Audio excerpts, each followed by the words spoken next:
Today is September 27th, 2025. It's 7 o'clock p.m. We're here in Vancouver. I'm filming the third season of School Spirits right now, and Danny went ahead and visited me from LA, and he's here for a few days. So in this Actum stream, we're here in the sauna, and we are going to discuss its future and its implications and what it's meant to us so far, because we are about a year in from that conversation, right? Yeah, back in Greece. A lot's happened in the span of a year, but a lot to be excited about, for sure. We've got merch up, we've got a website up, we're going to get 501c3 status soon, and we have a mission. Our mission and a team has been established. People know about it, slowly but surely, and now the work really begins. We hope you guys like the sauna. We thought it would be a little more engaging than just sitting down somewhere else. We also had to refilm this. We did have to refilm this, and we thought, you know what, if we're going to refilm this, we're going to do it in a crazy spot that at least will make people be like, what are they talking about? Here's what we're talking about. We're talking about free universal housing for everybody, because housing is a basic human right. And we've been having a lot of conversations in the past year on college campuses and on in different countries, be it did we talk about it? We certainly talked about it here with people in Canada, but I don't know if we talked about it with people in Greece. But Christian's been talking with people all over, as have I, and the consensus is that this is an idea that people are behind, genuinely.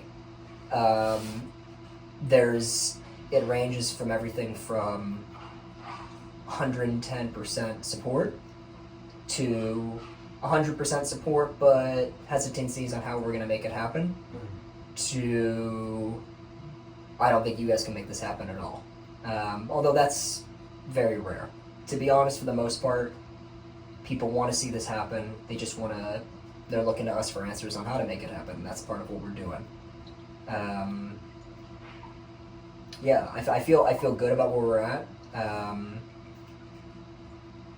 And I think we were talking earlier about this being a very timely project with everything that's happening in the world. And I mean, the world is looking for radical change at this point. Everything's changing, and the way we're viewing society is changing, so we really want to be at the forefront of that change.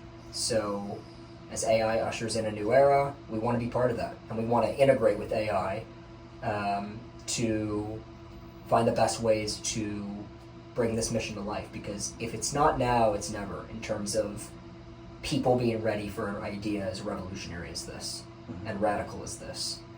It's not as crazy as you might have thought 5 years ago. Oh, how are you going to create free universal housing? They're talking about basic universal income. This is the world that we live in. So, you know, it's not as crazy as this is. It's more rational than it's ever been to have this kind of complicated. I'll get it. This kind of conversation. There it is.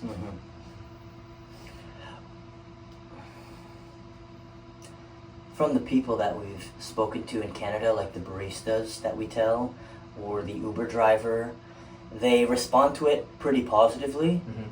They kind of fully get the concept. Some of their reactions are, oh, sign me up, or you're doing what? How are you going to do it? And so there's a lot of curiosity when it comes to something like that. But overall, just going around and wearing our Actum hoodies, I think it's pretty cool that about a year ago in Greece, I was telling Danny about Actum for the first time, and a year later, we have never backed down. It has continued to be a mission every day, working towards it. We have never said, screw that idea. I think it's cool because the right things in life, they don't last very long. Or the wrong things in life don't last very long. The right things persist through. And this is not really a thing where you need high momentum, you need slow momentum. If you're a tortoise working through Actum's mission, it's fine because you're sort of this inevitable force. But part of being that inevitable force is actually being reckoned with. We are not invulnerable. We might be inevitable, but we're prone to hatred. I think that Actum is going to have a lot of enemies. By saying you want to bring free shelter to the world, it's not charity anymore. That's a restructuring of civilization. We have to rewire the way we think about our days now. If you have a free home, you don't have to work as many hours. You finally have a chance to think and express yourself and live. And that's all great, but it's not all great for everyone. They don't want, I think there are too many people in the world that don't want people to have a higher form of consciousness. Now, we aren't doing this so that people can have more socioeconomic freedom. We aren't doing this because we want to free people and we're trying to have like some like spiritual awakening society. We're just doing it because we think paying for shelter is outdated and it really deserves to be recognized as a human right. But companies like BlackRock or companies like Vanguard or anyone who buys real estate and property, and I mean that just fucks everyone up, but they really wouldn't like free shelter, and I think that they would kill us for it. I actually think that anyone trying to do this mission will be killed. And like it sounds funny, but the reality is that if you're a politician, because it's not even just landlords in the real estate industry who we're threatening politicians that invest in real estate. You'd have way too many enemies, because it's not that they don't like people who do the right thing, it's just they don't want to lose their money. And what are 4 boys to billions of dollars? Kill the 4 boys. Now that's the whole question of what are you willing to die for? Because we say, oh, I would die for my friends, but when it came down to it, would you? And is Actum one of those things where you're willing to get shot for? And we say shot for because we're fresh off Charlie Kirk's violent death, which has sent a shockwave in all of our heads, which is like, fuck, there's some anger in the world, and they've said it's okay to kill. Yeah. Not the shooter, but people think it's okay for others to be killed. And if people think that, imagine what the elites think. The elites are, everyone to them, we're just pawns in a chessboard. But that's all just to say, are we willing to die for it? DB, do you want to weigh in on the dangers? Yeah, no, I think, again, we were talking about this earlier, but your immediate response to whether or not you would die for this was a yes. And to be totally transparent with everyone, I struggled as to whether or not I would die for this. When you start to get down to the technicalities of it, it's a lot less romantic than it sounds. It's like I have someone that I love in my life, and I have a family, and not kids, but mom and a dad and brothers and sister. Like I'm attached to my life in a lot of ways and love it, but to make real change, you do it, whether or not you actually get shot or not, right? Like, we hope that obviously doesn't happen, and for most it won't, obviously. But it's the willingness to that is what makes anything happen, anything of real change happen. And I think that speaks also to what Actum is. I mean, in a way, for me, Actum is about the pursuit of this, the obligation to pursue this. I try not to even think about, I know he thinks about it a lot more than me, and at least one of us does, but I think a lot less about the practicalities of the ways in which we achieve success or achieve this or achieve that and achieve our missions. For me, the hope is that all naturally happens by me staying true to committing to this as an obligation. I really do think it doesn't get more pure than his idea for an organization that works to create free universal housing around the world. What is the objection to that? We haven't found one person who's given us one. And so when you have something as as human as that and as revolutionary as that, if you fight that or resist that, where are you really living your life from? Are you living it from love for humanity, or are you just thinking of fear about, well, this and this, well, did you consider this, or did you consider this?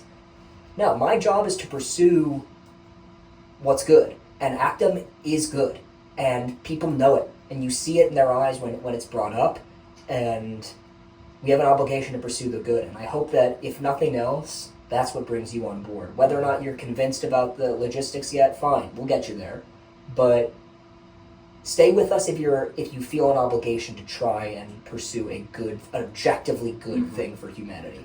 But people are suspicious about it. One of the baristas saw the Actum hoodie. We were both wearing one, and said, "Oh, what is that? What is this matching hoodie situation?" We explained Actum, and he said, "Oh, is this a cult?" So the suspicion and doubt for someone doing something like this, it makes them say, but what are you getting out of it? Yeah. They don't actually think that in the current broken world that there is not an ulterior motive. There's always, but what's your intention here? What's your motivation? What's your underlying motivation? What are you running? And we're trying to say nothing. And it's a bit sad that you think there is something. And I think the reason why people doubt acts of kindness in huge corporations and companies is because at the forefront, the companies that they see have made it to their phones, have made it to the billboards, have made it to their awareness. And the reason why those companies at the top are so successful is because they had to be tenacious. And sometimes tenacity and kindness aren't really there, but you know what makes sense? Tenacity and a product. And so you have these companies that are tenacious and are selling you something, but you've never had a kind company that is giving you something for free.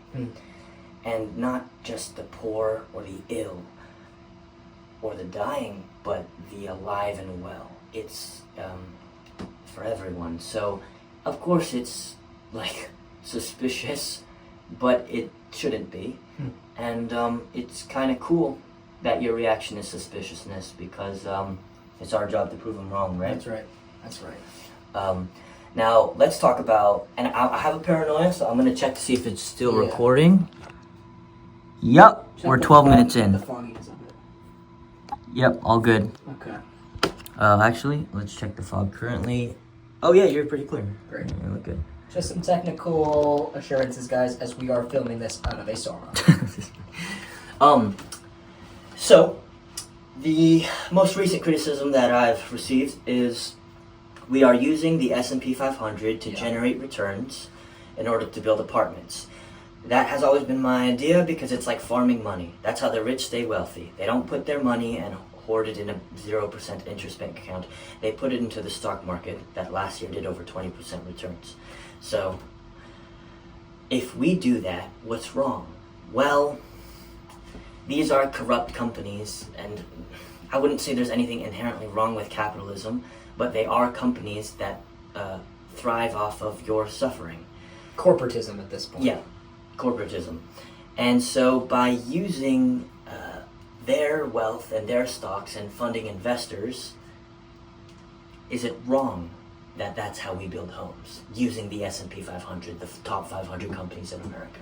Is that ethically a problem? Yeah. You know? And I think you said it well the other day. It's the idea that we're riding the bus, but we're hanging off the back. You know, to really make change, I've heard people have these conversations about whether or not you should invest at all in these companies, and that's kind of co-signing them. And yeah, I think in a way, I think that's I respect that argument, I can hear it.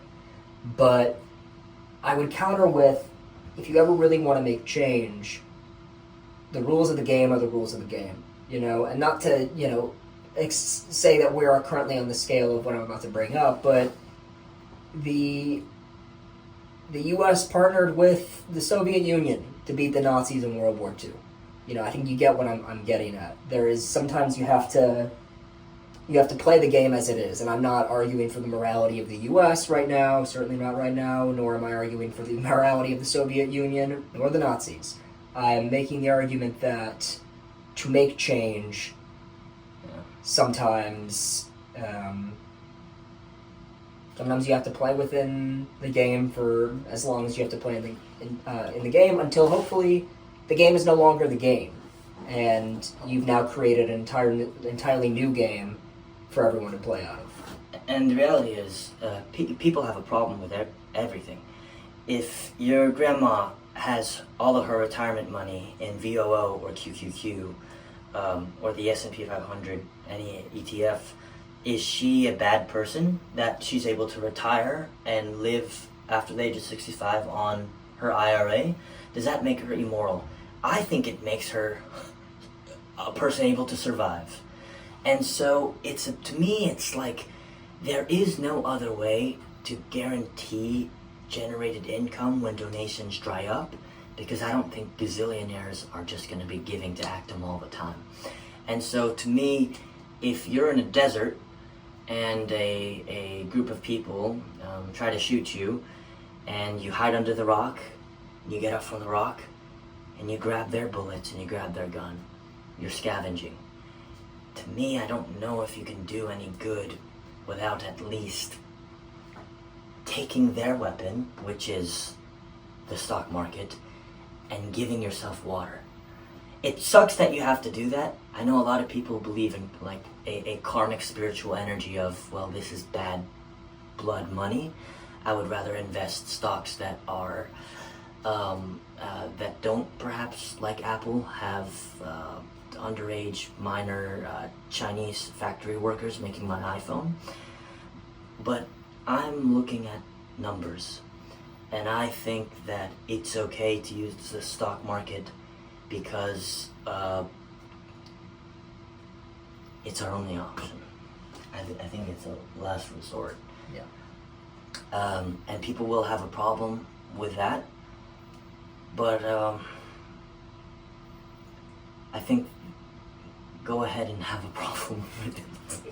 Yeah. That's the thing, is that yeah. Another thing I'm thinking about is all the interrelational problems that would happen with a apartment building. So if we're running a lottery system and anyone in the world can win of any income level or background, usually landlords approve the process of who gets to live there. They kind of scope them out and say, sure, you could take room 812.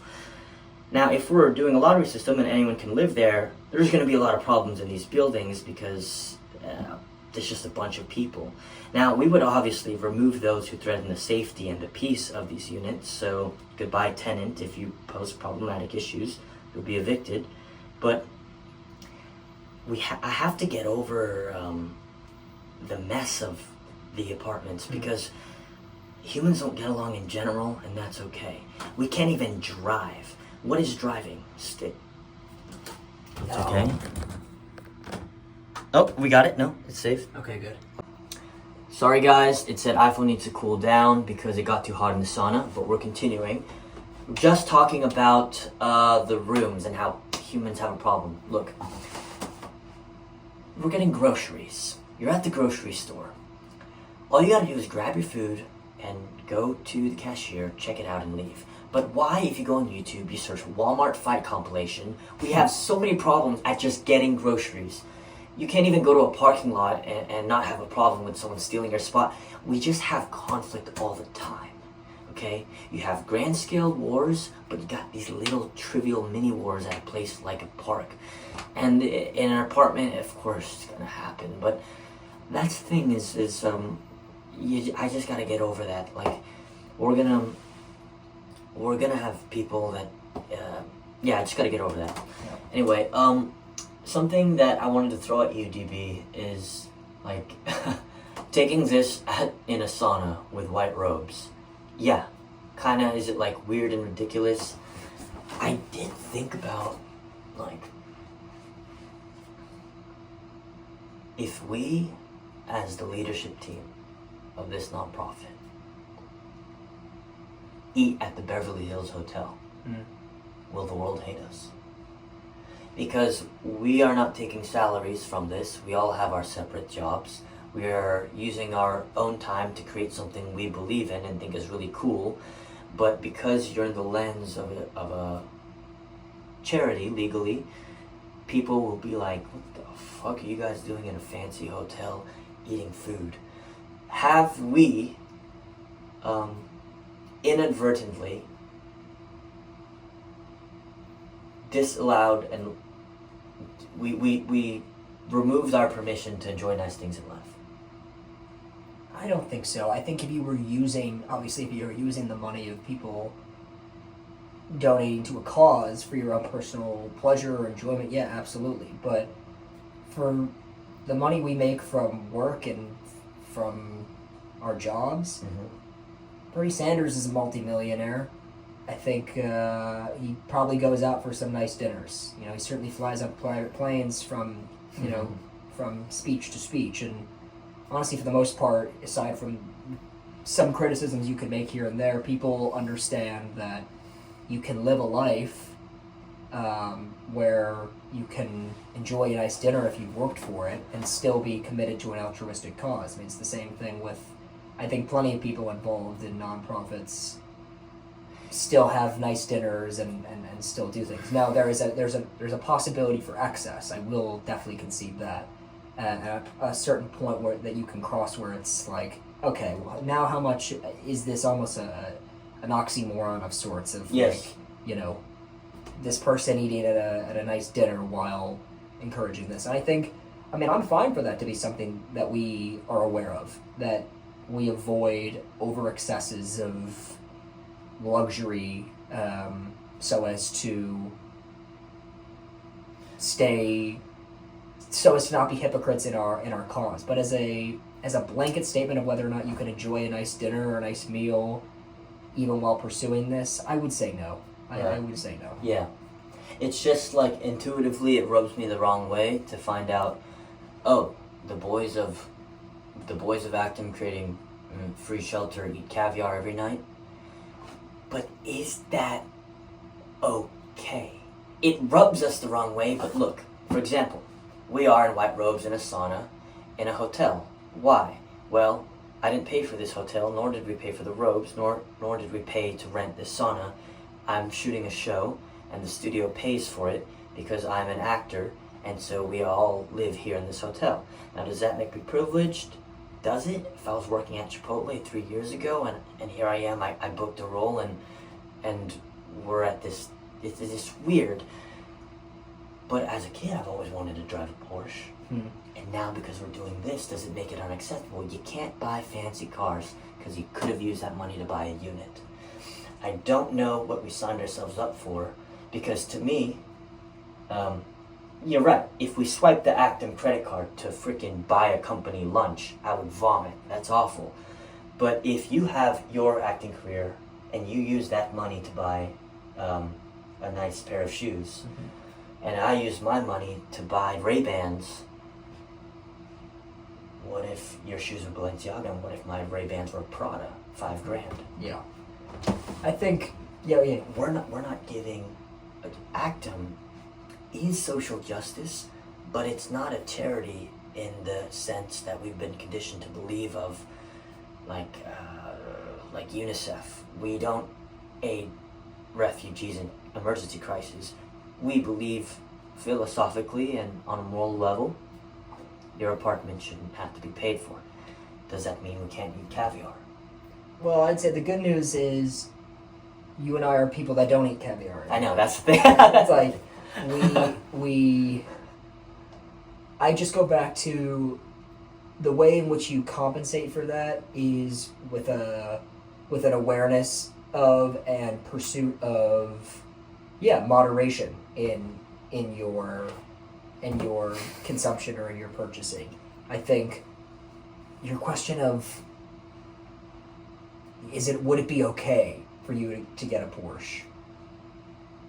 I mean, technically, I still think it would be. I still think you're not violating any principle of your pursuit in Actum. I don't think you would be in violation. I do think the image of it might feel discordant, which might encourage you to not buy the Porsche if you're more committed to Actum than a Porsche, which I know you would be. But that would be a personal choice. That wouldn't be. You still technically wouldn't be in violation if you got the Porsche. But if you don't like the image of that, then there would be.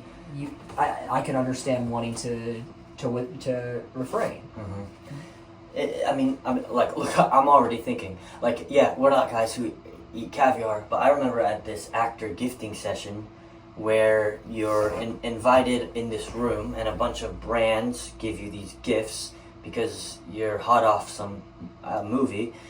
Well, now there is a photo of me and a video of me online taking a caviar bump, but it was like, there's a story behind it. It was free. They give you this thing of caviar and you just take it and then you smile, but like it makes you, I don't know, there's just context to everything. Yeah. I mean, it is weird and it is funky, and I feel like I don't know if we should have to explain ourselves all the time to people, but you're right.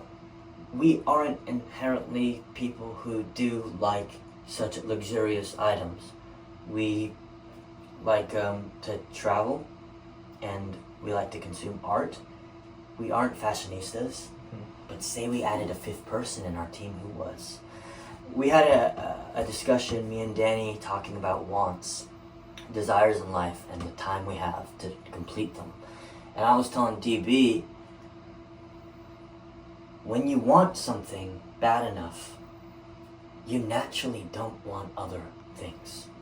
Because I think if you want so badly to, let's say, be a mother, be a father, there's a reason why you didn't attend French class or adult French class, because our little behaviors in the day and our actions demonstrate our own objectives.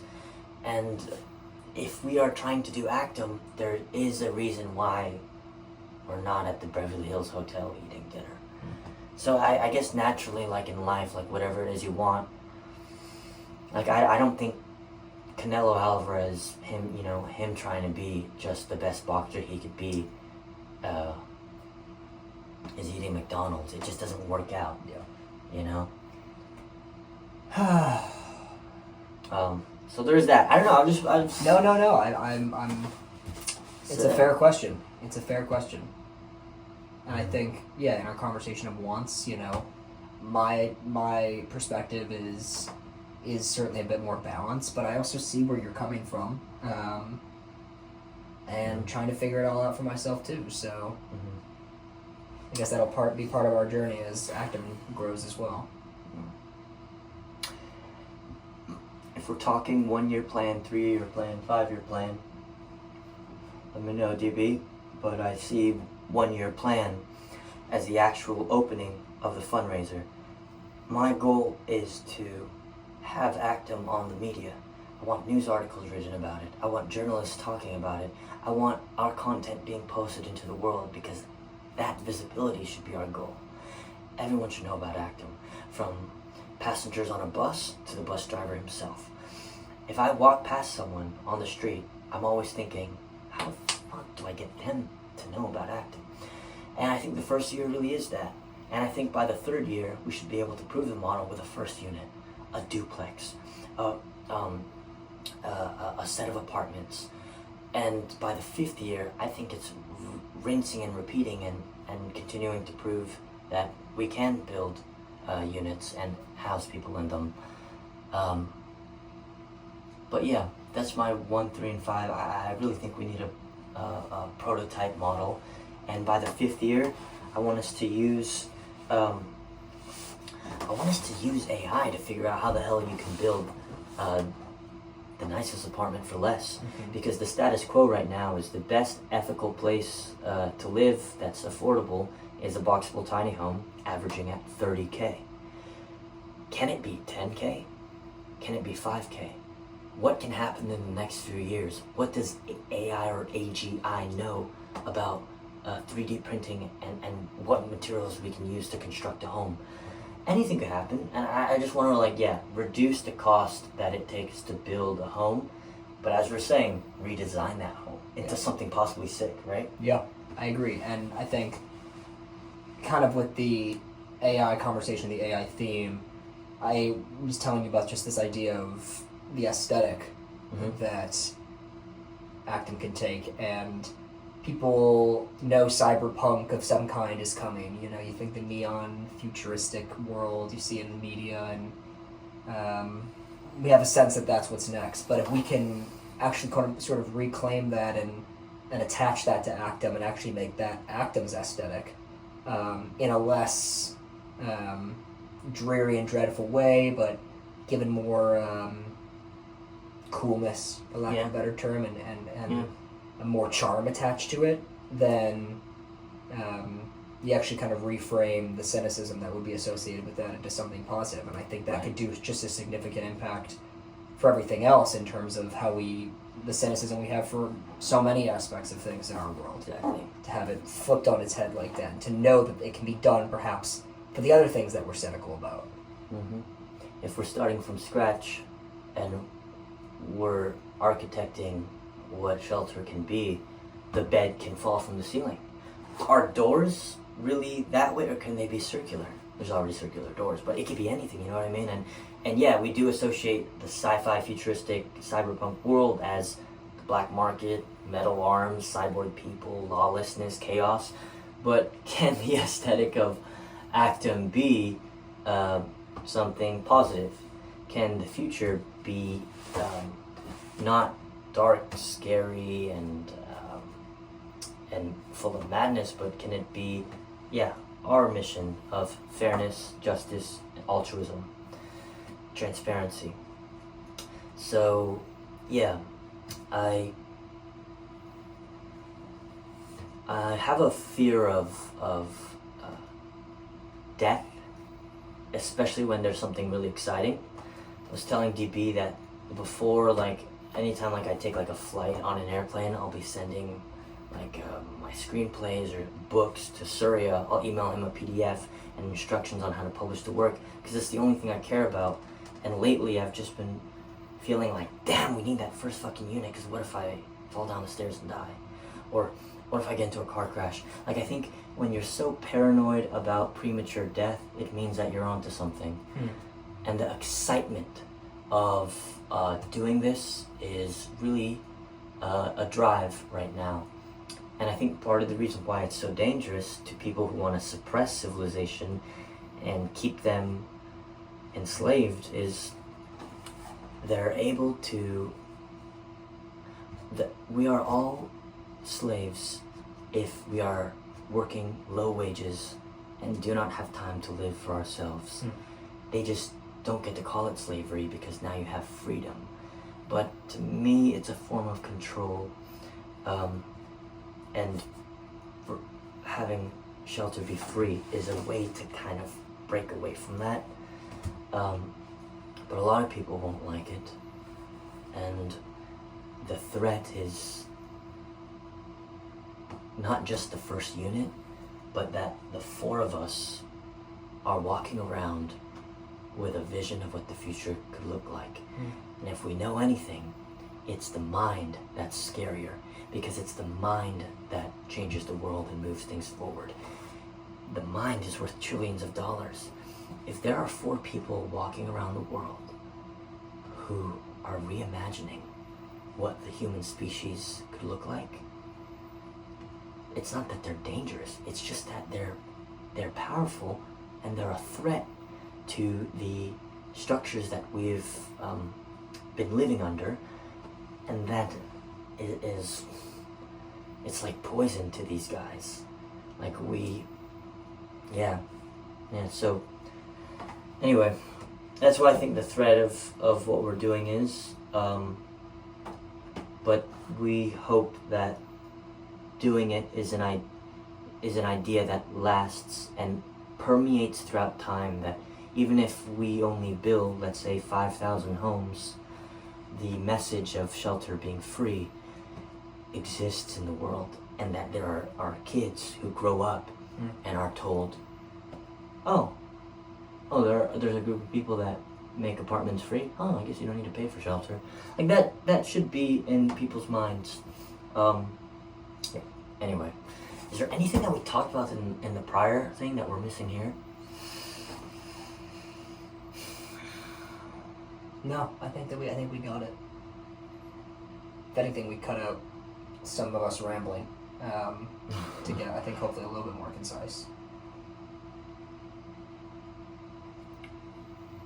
We hope that you guys come to us for collaboration and with ideas.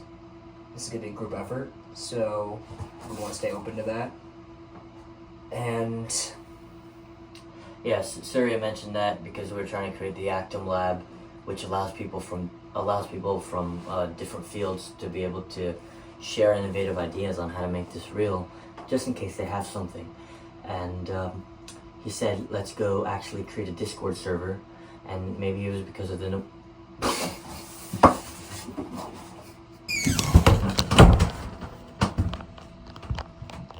we'll wrap it up. Yep, the phone died again. Yeah, maybe like a Discord server, because it's the way of the world and it's easier and it's live and anyone can easily make a Discord account instead of like our own Actum Lab server. It would be pretty cool. Yeah. I don't like Discord just because it gives like a gamer sort of connotation to it, but these apps are TikTok, Discord, Instagram, governments using them now. The President of the United States, presidents around the world. I mean, these are, the stigma's breaking down. They're just going to be things that people use. So the same will be true for Discord. It's just the way of the future.